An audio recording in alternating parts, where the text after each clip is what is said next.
Desde el Palacio Federal Legislativo seguimos conversando con el diputado Julio Borges. Las más recientes declaraciones de la rectora D'Amelio, por ejemplo, dejan muy claro que el CNE aspira, o al menos quienes representan con su conducta el favorecimiento de la opción oficialista, sí, han dejado muy claro que quieren ganar tiempo y que aspiran tomarse todos los lapsos que establece la ley y que además establece el reglamento por ellos aprobado en el año 2007, que a mucha gente, por cierto, se le olvidó. Mucha gente decía por Twitter, eso es nuevo, y nosotros todos insistíamos, no, esto es antiguo, lo que pasa es que ahora es cuando comienzan a medirse los efectos reales de la aprobación de ese instrumento.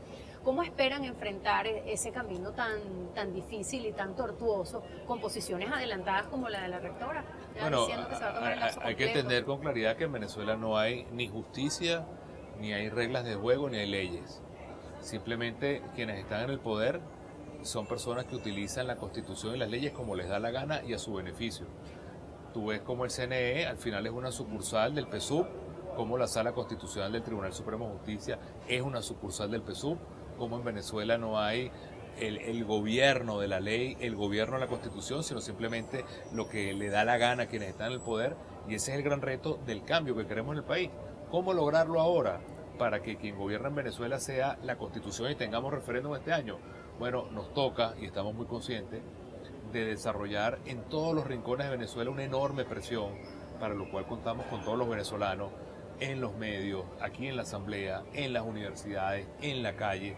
Venezuela se tiene que poner de pie como un solo hombre, una sola mujer, a lograr con la presión social pacífica pero determinada a que ese derecho que está en la Constitución, que no es una opción como dice Maduro, es un derecho que estamos solicitando desde 9 meses antes de lo que significa la finalización de este año, nosotros podamos tener ese referéndum que es la única ventana pacífica.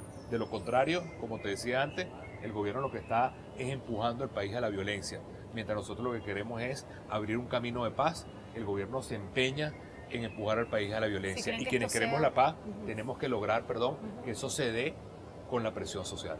La preocupación que muchos de sus electores tienen, y no solamente de sus electores, sino de quienes en este momento están decepcionados de lo que está pasando, en ese momento quizás no votaron por ustedes, es si llegan o no llegan antes del 10 de enero a revocar a Nicolás Maduro en caso de que el reglamentariamente, de acuerdo a las reglas de juego, de acuerdo al reglamento, de acuerdo a la urgencia nacional, no hay ni una excusa para que nosotros en septiembre, octubre, noviembre no tengamos referéndum en el país. No la hay. Nosotros ya tenemos las firmas, podemos recoger otras firmas inmediatamente, es decir, es un tema simplemente de entender, y ahí tiene que pesar sobre la conciencia de las 4 rectoras, que sobre ellas está la vida realmente de muchos venezolanos, el bienestar y el cambio pacífico de Venezuela, y que si ellas trancan este juego, sobre ellas y su conciencia pesará la violencia, la muerte a la cual ellos nos están empujando. Entonces es un tema donde estamos en una encrucijada muy clara.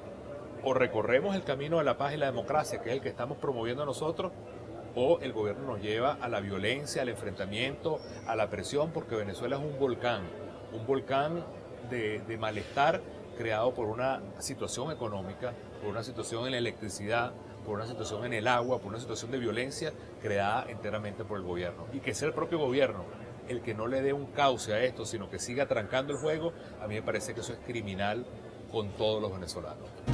El diputado Héctor Rodríguez está con nosotros en su condición de jefe de la bancada del PSUV y sus partidos aliados. Habíamos querido desde hace mucho tiempo conversar con usted. Papel del Tribunal Supremo de Justicia en este proceso, a mí me parece crucial. Me parece importante juzgar aquí qué ha pasado allí. Porque sí hay un sector de la población, y además acompañado por el discurso de muchos diputados de aquí de la Asamblea Nacional, que aseguran que la actuación del Tribunal Supremo de Justicia no es imparcial, que la actuación del Tribunal Supremo de Justicia es una suerte de apéndice del Partido Socialista Unido de Venezuela. Esto no lo dice Mariana Gómez, esto es citando las palabras de muchos actores políticos que así lo demuestran. Entre otras cosas, diputado, porque cada ley que se ha aprobado aquí, ellos dicen que es inconstitucional. Las actuaciones de la directiva en la Asamblea Nacional, inconstitucionales a través de decisiones del Tribunal Supremo de Justicia. Sí, pero eso no tiene que ver con las decisiones del Tribunal Supremo de Justicia, tiene que ver con el comportamiento de la Asamblea Nacional. Si yo dirijo la Asamblea Nacional y lo hago violando sus reglamentos, violando sus leyes, violando la Constitución, es natural que el órgano que le toca hacer cumplir las leyes, diga, estás incumpliendo las leyes. ¿A usted le Por parece ejemplo, que es constitucional la actuación del TSJ en este momento? Por correcto, ¿Está dentro del marco completamente. constitucional? Y me parece absolutamente inconstitucional la actitud de la Asamblea Nacional. Si yo convoco una sesión violando el reglamento, la sesión es ilegal. Si yo propongo una ley que me exige al Estado como un todo desaplicar la Constitución, desaplicar los tratados internacionales, el órgano competente de hacer cumplir la Constitución tiene que decir eso es inconstitucional. Entonces el comportamiento de la Asamblea del Tribunal Supremo de Justicia es un resultado también del comportamiento de la Asamblea Nacional. La Asamblea Nacional decidió ponerse en una actitud de desacato y ellos mismos lo han declarado así. Nosotros no vamos a acatar esa sentencia. Mira, las sentencias no son para reflexionarlas, son para acatarlas. En el 2002, tú lo sabes, el Tribunal Supremo de Justicia hizo una sentencia que a mí como chavista no me gusta, que no me parecía adecuada, que no me pareció justa, que decía que en 2002 no hubo golpe de Estado, sino un grupo de militares preñado de buenas intenciones. Nosotros la podemos criticar, pero tenemos que acatarla, como lo hicimos. Hoy en día hay un conjunto de sentencias del Tribunal Supremo de Justicia que desde mi punto de vista, casi siempre en los tribunales, la parte que no le favorece la sentencia no le gusta, y a la que le favorece, le gusta. Lo que tú no puedes decir, cuando me favorezca, la acato, cuando no me favorezca, no la acato. Hay un tema que me gustaría tratar con usted que es relativo a los saqueos. Mire, hay cifras muy cruzadas, le voy a ser honesta aquí. Yo recogí unas del Observatorio Venezolano de la Conflictividad Social.